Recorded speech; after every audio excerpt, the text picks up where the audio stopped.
Hello, Clearbrow, North Dallas. Getting underway here with a few Model Ys. The first one here is going to be a full wrap in white. Hasn't been touched yet.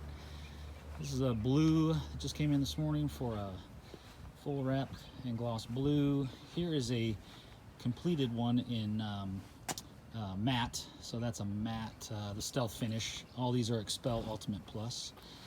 So this is a stealth finish on this one with XR Plus all the way around in window film.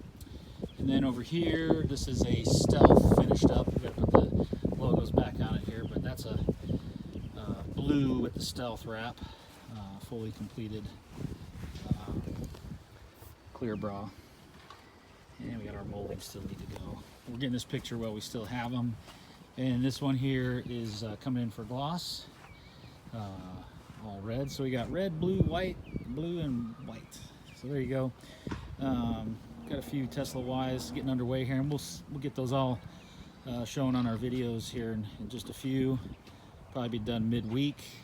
And next up, a Ford Raptor, along with that Lexus over there. So have a good day. Thanks for watching Clearbrow, North Dallas.